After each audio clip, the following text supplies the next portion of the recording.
Құрметті достар, құрметті пациенттер, мен уролог-андролог дәрігер Қартанбаев Ерік Қайыпбергенұлы, Институт репродуктивный медицина орталығының уролог-андролог дәрігерімін. Бүгінгі тақырыбымыз, бүгінгі енді эфирға кеш шыққанымыз үшін кешірім сұраймыз. Бүгінгі тақырыбымыз сперма көрсеткіштері, спермограмма көрсеткіштері. Спермограмма көрсеткіштерінде біз не білу қажетпіз? Ең біріншіден, ер адамды тексерген кезде, ерлі-зайыптылардың арасында бедеулік болып жатса, бір жылдың ішінде бала көтермей жатса, міндетті түрде ер адамды тексергенде, ол ең бірінші анализ ол спермограмма деп аталады. Спермограмма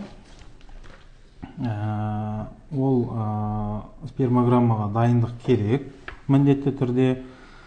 Өйткені ол дайындықсыз дұрыс көрсетпеуі мүмкін спермограмма көрсеткіштері, және де дайындық барысында ер азаматтарымыз 3 күннен 5 күнге дейін, 7 күнге дейін жыныстық қатынасқа түспеу керек.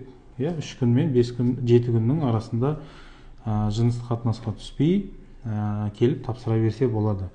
Ал 7 күннен асып кетсе, онда кішкене өзгерістер болуы мүмкін.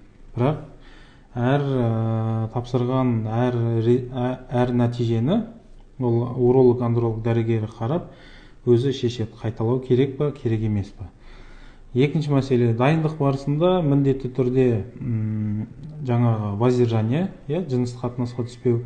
Екіншіден, ол ыстық баняға бармау керек. Ыстық баня, парилка, ванна, сауна дегендер қажет емес. Және ашты, майлы тамақты қолданбау керек. Темекі тартатын ер азаматтарымызға максимально темекілерін азайту керек, және алкоголь мүлдем қабылдамау керек. Сол кезде барынша мүмкіндігінше біздің спермограмма нәтижесі дұрыс болады деген сөз. Енді спермограмма мәселесіне келсек, бұл жерде қандай көрсеткіштер бізге ең маңызды? Енді күнделікті практикада біз кездестіріп жатамыз, пациенттер келеді. 1 жыл бұрын, 2 жыл бұрын, 5 жыл бұрын менде сперма 50% болған, 100% болған. Бұл жерде процент деген сөз әр нәрсенің өлшем бірлігі болады. Мысалы, мен біздің клиникадағы спермограмманы көрсетіп кетейін. Бұл жерде маңызды көрсеткіштер, ол бүкіл көрсеткіштер. Ол біріншіден воздержание күні, неше күн воздержание болды, ол міндетті түрде жазылады. Егер 1 күн воздержание, 2 күн воздержание болса, оны да міндетті түрде жасырмай айту керек. Бұл воздержаниенің аз болғандығы бізде сперманың концентрациясына және көлемінің азайып кетуіне алып келіп соғады. Сондықтан общий көрсеткіштер, жалпы көрсеткіш соған байланысты өзгеріске ұшырауы мүмкін. И тексеру барысында сондай өзгерістер болса, уже керек емес дәрілерді жазып жіберуіміз мүмкін. Ол воздержаниедан міндетті түрде болса. Екіншіден, эякулят көлемі. Эякулят дегеніміз ол шәует. Бұл шәуеттің көлемі ол міндетті түрде керек. Нормада ол 1,5 миллилитрден жоғары болу керек. Егер 1,5-нан төмен болса, оның өзі олигоспермия деген диагнозға алып келіп соғады. Бұл диагнозда да міндетті түрде ер азаматтарымызды толық тексеру қажет болады. Екіншіден, түсі, қоюлығы, оларды міндетті түрде бізге қажет информация. Ең маңызды информациялар ол концентрациясы. 1 миллилитрде қанша миллион ұрық бар екені анықталған дұрыс. Екіншіден, осы концентрацияға байланысты жалпы көлемі шығады. Бұл көлемі де маңызды. Үшіншіден, жалпы тірі сперматозоидтардың саны керек. Оның ішіндегі ең белсенділердің саны керек. Тек қана 1% бізге пациенттердің айту бойынша менде проценті осынша деп айта салатындар бар. Бірақ бізге кез келген барлық көрсеткіштер маңызды. Ары қарай бұл жерде спермамен бірге шығатын лейкоциттердің саны бар. Олар тоже үлкен рөл атқарады. процесстер болады, неше түрлі агглютинация, агрегация деген процесстер, олар да бізде маңызды. Және ертең күні баланың дені сау болып шығуына, ешқандай жүктіліктің осложнениясыз өтуіне ол бізде маңызды көрсеткіш морфология. Сперматозоидтар, мынау миллиондап шығып жатқан сперматозоидтар, ол ешқашан 100% құрылысы бойынша дұрыс деп ешқашан айта алмаймыз. Оның жақсысы да болады, жаманы да болады, құрылысы бойынша дені сау да болады, дені сау емес те болады.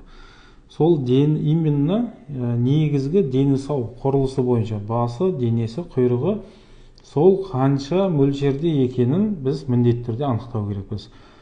Именно осы дені сау құрылысы дұрыс сперматозоидтар ертең күні жүктілікке қатысып бізге дені сау ұрпақ береді, дені сау жүктілік береді, ешқандай осложнениясыз. Ары қарай ол бізде маңызды көрсеткіш, бұл мар-тест. Осы үш көрсеткіш, спермограмма, морфология, мар-тест, барлығын міндетті түрде бір мезетте тапсырған дұрыс. Сол кезде бізде общая картина деп айтады ғой, бір қомақты информация болады, спермограмма туралы. Мар-тесттің пайдасы мен зияны. Мар-тесттің көп болғаны ол ертең күні иммунный бесплодияға алып келуі мүмкін. Әр сперматозоид бұл жерде антиспермальный антитела, спермаға қарсы антиденемен қапталса, бұндай сперматозоидтар әйел адамның иммунитетімен блокировать етіледі, жойылып отырады.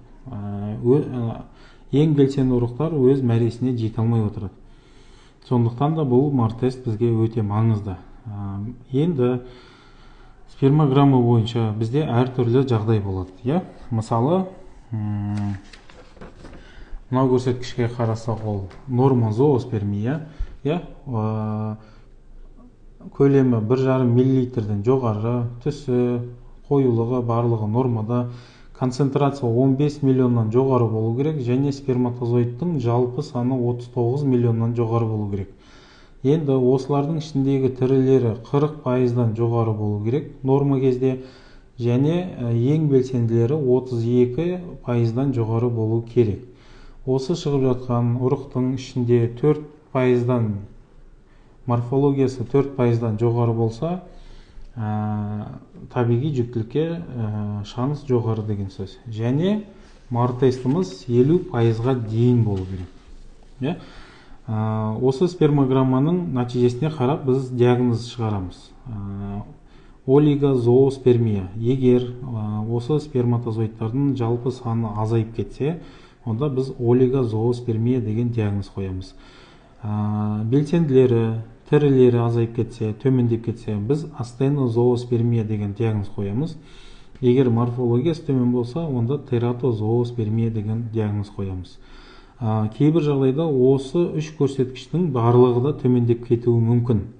Сол кезде олиго, астена, тератозооспермия деген диагноз қойылады.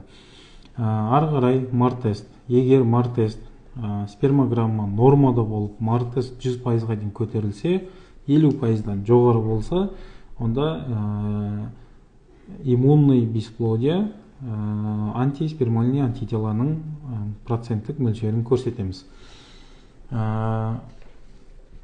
Енді ер азаматтарымыз тексерілу барысында спермограмманың ең ауыр диагнозы, спермограммаға қарап қойылатын, ол бізде азоспермия, әрине.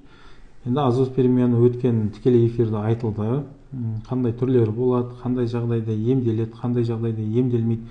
Біз өз тарапымыздан қандай көмек бере аламыз, оның барлығы айтылып кеткен. Ал енді жалпы қазір мемлекетімізде елбасымыз берген мемлекеттік квота бар, экоға деген. Соның ішінде ерлер тарапына қандай көрсеткіштер кіреді? Көп сұрақ осыған байланысты болады.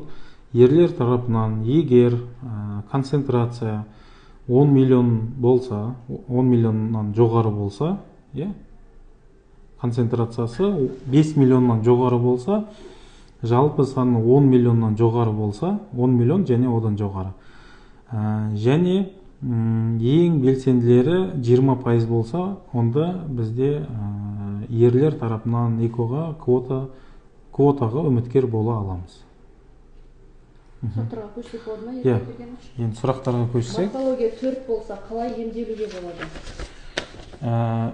Морфология 4 деген, егер 2010 жылғы Дүниежүзілік сақтау ұйымының соңғы отырысына байланысты морфология 4 деген, ол бізде нормаға сәйкес. Бұл кезде ол морфологияны емдеп әуре болмақ қойыңыздар. Бұндай морфологиямен жүктіліктің шансы бар, жоғары.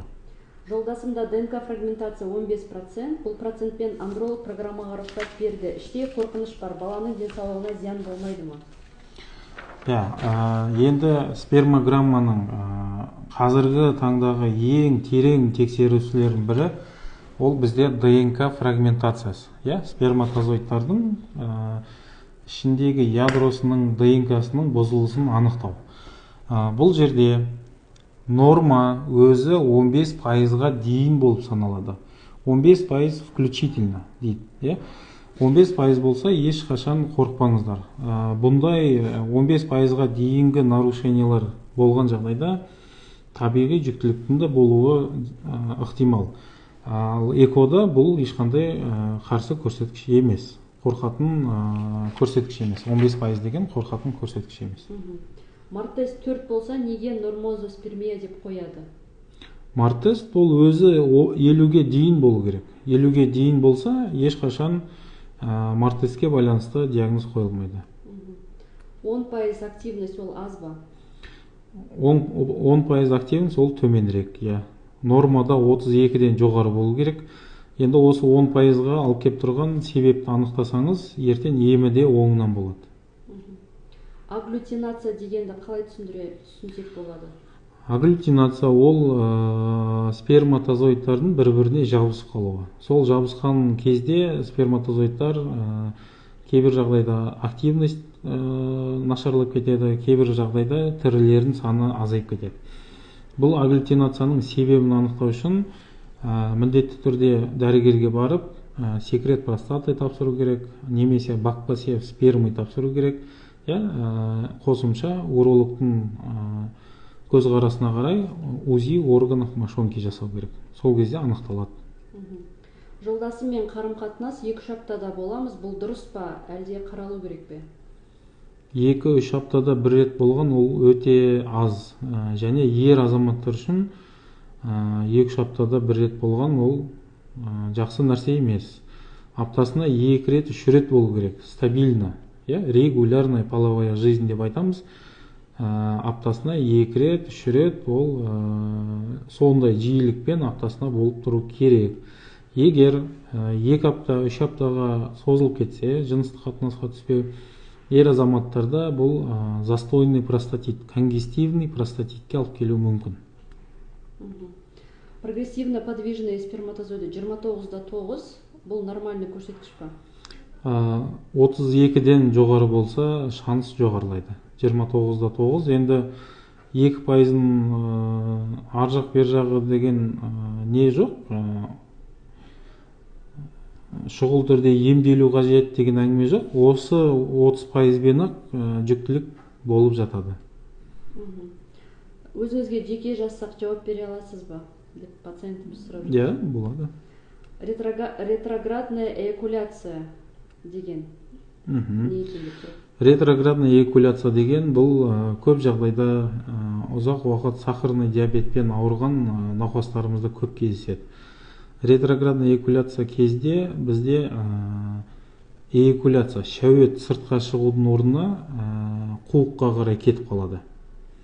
Ер азаматтар жаңа қатынасқа түскенде және мастурбация жасағанда оргазмды сезеді, ләззат алады, бірақ сыртқа қарай шәуеттің шықпауы, шәуеттің ішке қарай мочевой пузырь қуыққа кетіп қалуын ретроградная эякуляция дейді. Ретроградная эякуляция жағдайда, сперма тапсырыламаған жағдайда, біздің орталықта сол оргазмнан кейінгі зәрді тапсырады, қуықтан шыққан мочаны тапсырады. Сол мочаның ішінде сперматозоидтар болып жатса, оны ертең күні экоға қолдануға болады, жуып тазалап экоға қолдануға болады. Спермограмманы қандай жиілікпен тапсырып отырған дұрыс? Жиілікпен болғанда, егер бірінші тапсырғанда сізде норма болса, онда жүктілікті жоспарлайсыз. Жүктілік болмай жатса, онда 3 айда бір рет тапсырып тұрғаны дұрыс. Бұлай аптасына бір рет, 2 рет деген сперманы тапсырмақ қойыңыздар оны. Өйткені сперматогенездің өзі 76 күнге дейін созылады. Морфология 3% болса, шанс бар ма көтеруге? Көтеруге шанс бар, бірақ қаншалықты ұзақ уақытта жүктілік болатыны ол қиын айту. Өйткені 3% көрсеткішпен біздің пациенттерімізде 3 айда жүктілік болған, 1 айда жүктілік болған, 5 жылға дейін жүктілік болмағанда пациенттер бар. Өйткені бұл енді нормадан төмен болып тұр. Егер емдеп жіберсеңіз, әрине шансыңыз жоғарылайды. ДНК фрагментация 33% болса, замершая беременность болу қаупі бар ма? Қаупі бар. Замершая беременность, внематочная беременность және выкидыштарға осы біздің сперматозоидтардың ДНК-сының бұзылысы көп жағдайда алып кеп жатады. Өйткені нормада ДНК-ның бұзылысы 15%-ға дейін рұқсат етілсе, 25-тен асып кетсе, уже сперматозоидтар аномалия болып саналады. Сізде 33% болса, ол өте жоғары көрсеткіш. Бірақ бұны себебін анықтаса, тағы да айтам, емдеуге болады. Емдеуге келетін диагноздардың бірі. Лейкоцит тым жоғары болса, не істеуге болады жолдасымда? Ол лейкоцит спермограммада шығып жатса, онда міндетті түрде дәрігерге барып, секрет простаты, бакпасев спермы тапсыру керек. Және каналдан мазок алу керек, на степень чистоты. Сол кезде себебі анықталады, неліктен лейкоцит шығып жатқан. И андролог дәрігері өзі шешім қабылдайды, жалпы консультацияда, осмотрда УЗИ органов мошонки, жұмыртқаны, ұма ағзаларын УЗИға түсіру керек па, керек емес пе? Ұлжанка деген пациент жазып жатыр. Рахмет сізге, осы кісінің арқасында балалы болдық, Аллаға шүкір. Рахмет. Қуаныштымыз, иә. Сұрақтарымыз негізі тамамдады. Рахмет. Құрметті достар, құрметті көрермендер, енді тікелей эфирға өздеріңізді қандай сұрақ мазалайды, соны жазып жіберсеңіздер, сол тақырып бойынша шықсақ, арнайы тақырып алып, сол бойынша шықсақ та болады. Біздің орталыққа хабарласып, көкейіңізде жүрген именно ер азаматтарға байланысты көкейіңіздегі тақырыптарды талқыласақ болады. Бүгінгі енді эфиріміз аяқталды. Барлықтарыңызға рахмет. Сау саламатта болайық.